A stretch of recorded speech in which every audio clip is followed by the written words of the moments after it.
Bueno, estamos hoy desde el Observatorio Social Republicano de la Universidad John Fitzgerald Kennedy. Tenemos el placer de conversar con Hugo Elconadamón. Todos lo conocen, periodista, abogado, autor de muchísimos libros, que todos los recomendamos porque los hemos leído. Pero hoy no vamos a hablar de sus libros ni de sus notas en La Nación, sino que nos interesa una experiencia particular en su trayectoria profesional. Un nuevo registro, un registro, si bien un registro periodístico, pero en un viaje muy singular que hizo a las Islas Malvinas como consecuencia de los 40 años de la guerra de 1982. Y queremos hablar un ratito con él para que nos cuente esa experiencia. Hugo, gracias por prestarnos tiempo. Al contrario, gracias por la invitación, Federico. Es un verdadero disfrute estar acá. Bueno, la verdad que nosotros tenemos un público que es muy diverso. Algunos alumnos de la casa obviamente conocen muy poco de Malvinas. Por ahí tienen información que les dio el colegio, que no siempre es mucha, pero pero todo el mundo en la Argentina tiene esa intuición de que Malvinas es algo brumoso, que nadie sabe bien, las nuevas generaciones no entienden bien qué significa. Entonces a mí me gustaría que les cuentes básicamente, no una cuestión de geopolítica, que la ponen en cualquier libro, o de relaciones internacionales, sino después de un tortuoso viaje, porque es muy difícil, es interesante que cuentes eso, que es difícil llegar a las Malvinas desde Argentina. ¿Cómo viven los isleños? ¿Cómo es un día en Malvinas? ¿Qué hacen? ¿De qué trabajan? ¿Cómo se divierten? Pues te diría para empezar, si estuviéramos vos y yo ahora tomando una cerveza, me dijeras, Hugo, ¿qué tal Malvinas? Te diría, como resumen en un tuit, es subirte a una montaña rusa de emociones complejas y contradictorias. ¿Por qué te digo esto, Federico? Porque por un lado estás contento de estar ahí, por otro lado te emocionás, por otro lado es una patada al hígado, y otra vez te volvés a emocionar, y otra vez te volvés a alegrar, y otra vez te vuelve a patear en el hígado. Entonces, fueron 2 semanas completas en las islas, más el tiempo que me llevó ir y volver, total 3 semanas, y te diría que quedé exhausto, y no por el viaje, sino por la carga emocional, psicológica que tiene, al punto de yo trabajar desde las 6:30 de la mañana, levantarme y a las 11:30 de la noche seguir trabajando, pero en vez de quedarme en la cama rendido, era que quedaba cargado, porque las islas, aunque han pasado 40 años, en algunos aspectos, Federico, todavía la guerra es tiempo presente. Es decir, no es una historia del pasado. No es que pasaron 40 años y bueno, no, no, no. En muchos aspectos es algo que es hoy. Y entonces eso golpea. Y un isleño de, digamos, 20 y pico y 30 y pico de años.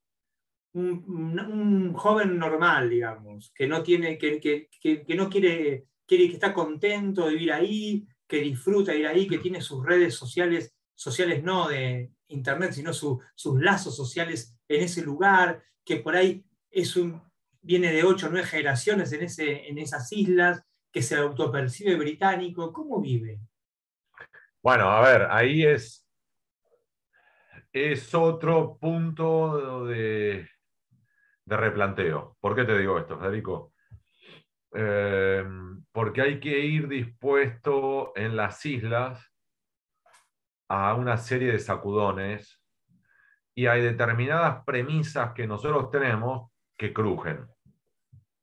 Ejemplo, vos decís, bueno, se sienten británicos. No, no se sienten británicos. Entonces yo también, a mí, cuando me empecé a escuchar sobre eso, digo, ¿cómo que no te sentís británico? Dice, no, yo soy isleño. Claro. Punto. Le digo, seré isleño y además británico, pero soy isleño. Ellos te hablan de I'm Falklander first, then I'm British. Okay. ¿Y qué significa eso? Decir, bueno, ¿cómo lo podrías comparar? ¿Podría ser algo parecido, Hugo? Por ejemplo, yo soy argentino, ahora tengo pasaporte italiano. Y entonces voy a decir, bueno, pero ¿sos italiano? No, no, soy argentino. Y si jugaran Argentina e Italia en el Mundial de Fútbol, hincho por Argentina. Y claro, yo no tengo ni siquiera pasaporte italiano, pero estoy dando un ejemplo. Entonces, ya ese es el primer sacudón. El segundo sacudón es que muchos allá, no quiero generalizar, por eso digo de muchos, muestran un notable distingo, Federico, ¿sabes qué? Por rango etario. Ok. ¿Por qué quiero decirte esto?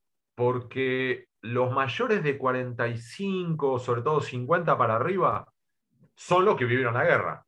Claro. Son los que la sufrieron, padecieron. Si querés, cuando ganaron los británicos se alegraron, pero son los que la vivieron. Esos, curiosamente, son a menudo, otra vez sin caer en generalizaciones, a menudo son los que más abiertos o con matices tienen hacia la Argentina. Y vos decís, pero debería ser al revés, porque son los que eventualmente podrían vernos como los que invadimos, los que los agredimos, los que bla, bla, bla, toda la versión de ellos. Y vos podrías decir, mira, ellos son los que más nos deberían detestar. Y curiosamente no. Los más picantes son por lo general los que no vivieron la guerra, lo decir, los de 45 para abajo, que eran demasiado chiquitos o que ni siquiera estaban vivos cuando ocurrió esto. ¿Y por qué es esto? Porque la Argentina en los años 70 había firmado un acuerdo de comunicaciones, se llama así, invito a los que nos están escuchando y viendo que lo googleen. El acuerdo de comunicaciones se establece en 1971 y determina una serie de acuerdos entre el continente y las islas, por los cuales, por ejemplo, el Estado argentino es el que construye la pista de aterrizaje del aeropuerto de Stanley y establece vuelos del ADE, líneas aéreas del Estado, que iban una vez por semana para allá, llevaban y traían personas y lo que fuera necesario, desde el correo hasta medicamentos. Además había acuerdos de YPF, que proveíamos petróleo, combustible, y además acuerdos de gas del Estado, que proveíamos garrafa, y además había acuerdos de maestra, que iban allá a enseñar español, y además todo pibe que terminaba el secundario, ni siquiera el primario, podía venirse a estudiar, y entonces vos tenés, por ejemplo, algunos mayores de 45 que te cuentan de que estudiaron en Córdoba, en Bariloche. El director de la radio de allá, Patrick Watts, Fede, vino al Mundial 78 y transmitía los partidos del Mundial desde Mendoza, Córdoba y Buenos Aires. Él me cuenta a mí, el señor ese, le pusieron un revólver en la espalda cuando estaba en la radio para que empezara a transmitir lo que querían las tropas argentinas. Y ese señor, aún así, te dice, no sabe algo nada. Yo tuve el privilegio, usó la palabra esa, privilegio de verlo jugar a Diego Maradona en la cancha de Boca con la remera de Boca. Y transmitía eso a las islas. Entonces vos tenés ese bloque etario, tiene todavía vínculos, y de hecho hay algunos que me contaban en el off, yo tengo grupo de WhatsApp con mis amigos de argentinos, nos seguimos escribiendo. Ahora, y ya con esto cierro, los menores de 45, Federico, no tienen vínculo con Argentina porque se cortó todo. Claro. Al cortarse todo, no tienen amigos, no tienen vínculos, no conocen el continente, y entonces lo que termina ocurriendo es que lo único que escuchan son los cuentos de los mayores, que por lo general son los cuentos negativos, no los positivos. Entonces, cuando vos llegás allá y sos argentino, el mayor de 50 te dice, ah, ¿qué tal? Es cordialmente distante o respetuosamente distante. El menor de 45 termina diciendo otro más de estos energúmenos y termina diciendo, ¿qué querés? Entonces, cierro con esto. Eso se agudiza porque incluso la ruptura de vínculos llegó a tal punto que hasta ESPN, es un ESPN ni siquiera británico, es una cosa media rara, que te transmite partido de cricket, Federico. No lo ve nadie. Ahora, no tenés partidos de fútbol, no tenés noticias argentinas, y curiosamente, ahora lo voy a exagerar, pero el enfoque es este.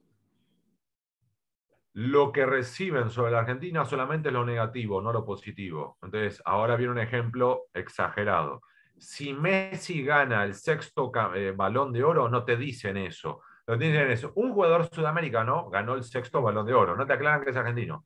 Ahora, un argentino, uno solo, prendió fuego una bandera británica y dicen, una vez más, un argentino quemó una bandera y demuestran al... Entonces, lo único que reciben es negativo. O sea, claro, nos perciben como una cierta amenaza. Y nos perciben como energúmenos, entonces nos perciben como agresivos, como amenaza, como, digamos, como un riesgo. en tus crónicas de viaje, vos deslizás por ahí que la guerra tuvo un efecto no previsto por ahí para los isleños, que tiene que ver que transformó la economía de las islas, y esa transformación económica tuvo obviamente impactos culturales, son mucho más cosmopolitas, entre comillas, si se quiere, que lo que eran antes de 1982. Y cómo es la convivencia entre toda la gente vinculada a la industria pesquera, digamos, son como compartimentos estancos o hay una integración social que es rica y diversa en ese aspecto.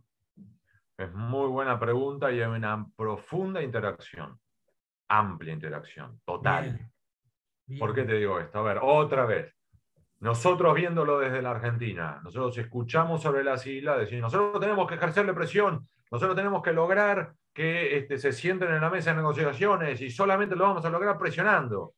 Si querés este viaje, lo que a mí me permitió, Federico, hasta cierto punto, por supuesto, es decir, a ver, déjame cruzar el muro y déjame ver qué hay del otro lado. Entonces, ahora te lo voy a exagerar. Nosotros le estamos dando cabezazos a una pared, diciendo, nosotros tenemos que lograr ejercer presión, cabezazo, cabezazo, cabezazo. Y a mí me permitieron ahora dar la vuelta y mirar del otro lado y miro el muro, le digo, mira, vamos 40 años cabeceando el muro, no le hicimos ni una grieta, no le hicimos saltar ni siquiera la pintura. Más, de este lado le pusieron 2 vigas de cemento reforzado, no lo vamos a ver nunca. ¿Y por qué digo esto? Después de la guerra de 1982, que hasta ese momento Inglaterra, si querés después esto lo hablamos, Fede, para no elongarme sobre esto, hubo 4 momentos en los cuales estuvo a punto, de entregar la soberanía a la Argentina.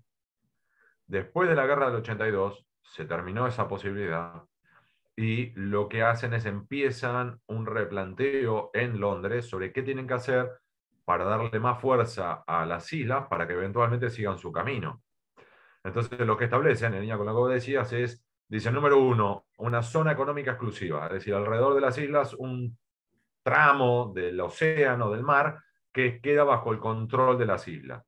A su vez, sobre ese tramo de mar, que puedan hacer lo que quieran. Y entonces quedan las islas a cargo de las licencias pesqueras, que valen una fortuna, y todos los años tienen 80, 90, 100, 120 empresas que pagan esa fortuna.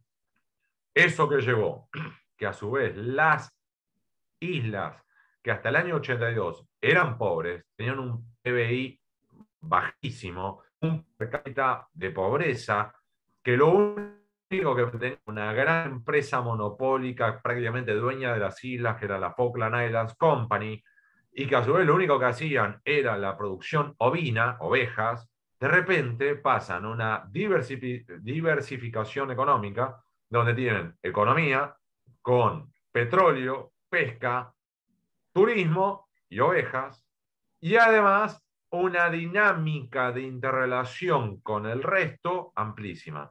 Esto hoy, 40 años después, te lleva a, número 1, tienen ganancias, tienen superávit. Número 2, están creciendo al 5% anual promedio desde hace décadas.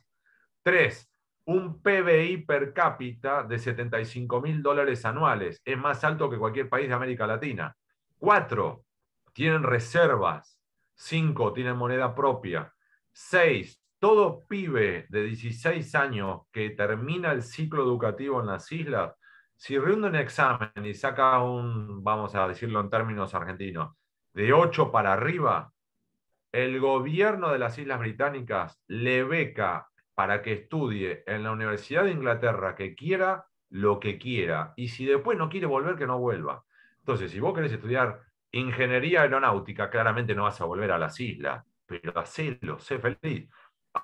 Ahora, vos querés estudiar ingeniería de lo que fuere, o medicina, o lo que fuere, y querés volver, bienvenido.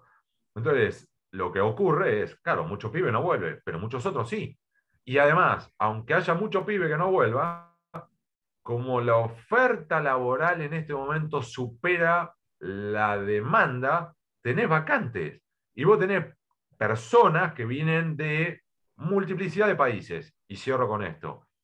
Hoy, otro preconcepto que tenemos en Argentina, son todos isleños y son todos de determinada característica, digamos, anglosajona. Vos hoy tenés, son unos 3.200 habitantes reales en las islas, sin contar la base militar. Ahí tenés que sumarle unos 1.000 más. Olvídate de ellos. En las islas son 3.200, Federico. De esos, la mitad son isleños, la otra mitad se reparten en dos mitades. Una mitad son británicos, es decir, escoceses, ingleses, galeses, irlandeses, y la otra mitad vienen de 60 naciones. Entonces, tenés, digamos, de América Latina, los más fuertes son los chinos y peruanos, después tenés mucho filipino, tenés santahelenos, y después tenés lo que se te ocurra, están ahí. Y hay una gran integración. Entonces vos tenés mucha vida social en las islas, porque como son pocos y están aislados, entonces organizan todo el tiempo cosas. Entonces hay, por ejemplo, feria de las comidas, vos tenés 60 naciones que te llevan su plato típico.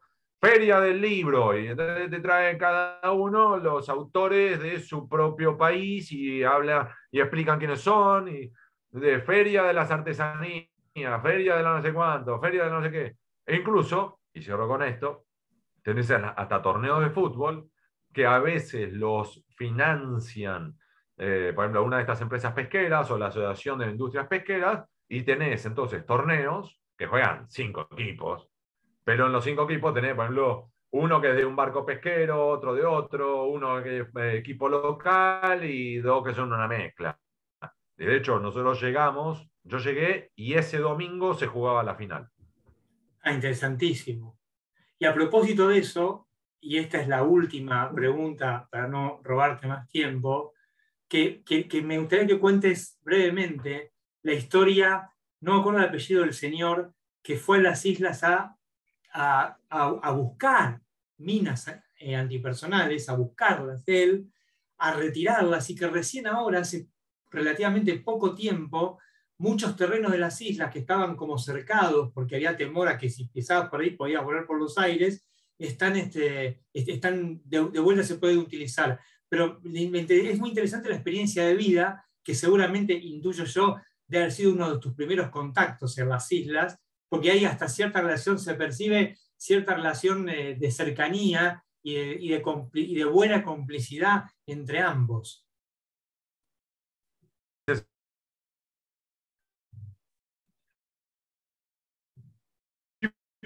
Pues el apodo, ¿no? Ahí está. El señor el necesidad se termina desactivar minas explosivas antipersonales por el mundo y termina yendo a Afganistán, Siria, Líbano y un par de lugares picantes más. Y en un momento esa empresa para la cual él trabajaba lleva a un grupo de expertos, que en ese caso este pelotón, este grupo era de Zimbabue. Claro, digo pelotón, pero no tiene ningún tipo de vínculo con el ejército británico, y terminan en las Islas Malvinas desactivando bombas y se pasaron 3 años, 4 años. Y ahí es donde él termina, encariñándose con el lugar, que le gusta, y termina convocando a su novia, y terminan formando una familia, y terminan integrados. Entonces, hoy, este señor, por un lado, el trabajo terminó, ya hoy no hay minas explosivas en las Islas Malvinas, aunque puede estar el riesgo de que te encuentres con una. Entonces, en el colegio primario te enseñan qué es una mina y qué tienes que hacer si te encontrás con una. Dicho eso, en teoría no hay más. Entonces, a su vez, eso llevó a que de determinadas zonas que desde hacía 40 años los isleños no podían acercarse, ahora sí, incluido una playa muy cerca de la ciudad, Puerto Argentino para nosotros, Stanley para ellos, que durante 40 años ningún humano se acercó, y que eso terminó generando que durante 40 años la naturaleza recuperara posiciones. ¿Sabes qué terminó ocurriendo? Se instaló una colonia de pingüinos. Entonces, Maravilloso. hoy tenés 200, 300 pingüinos viviendo ahí. Dicho eso, a su vez, estas nuevas realidades que tenemos de las islas, el señor Chipunza se instaló en las islas. Hoy tenés que su hija mayor terminó el colegio secundario en las islas y está estudiando medicina en Inglaterra, pagada, becada por el gobierno de las islas. El segundo pibe es goleador del campeonato local de fútbol. El tercer pibe es el pibe que recibió el premio al jugador del año del certamen de hockey. Y Chipunza jugó un par de años para el seleccionado de las Islas Malvinas de fútbol. Y para que te rías, si lo buscas en Wikipedia, se muestra como futbolista internacional. Es decir, cuando decís, mira, yo jugué para un seleccionado de fútbol. Entonces te reís porque Maravilloso. son 3.200. Federico, son menos que los que están en Claromecón En Claromecó, invierno. en invierno. Pero, digamos, es una impronta. Es una impronta. Maravilloso. Muchas gracias por tu tiempo. Muchas gracias por la historia. Seguramente los chicos nos van a preguntar y quizá en algún otro momento te vamos a volver a molestar y abusar de tu generosidad. Gracias, Hugo. Placer, cierro con esto. Todo aquel que evalúe ir a las islas, los invito de corazón a que vayan. Eventualmente ahora, julio, se restablecerían los vuelos comerciales. Veremos si es así. Ahora, hay que ir no en un plan voy de vacaciones, voy a pasear, hay que estar dispuesto a subirse a una montaña rusa de emociones. Dicho eso, para mí, vale cada segundo. Gracias. Gracias. Tomamos el consejo.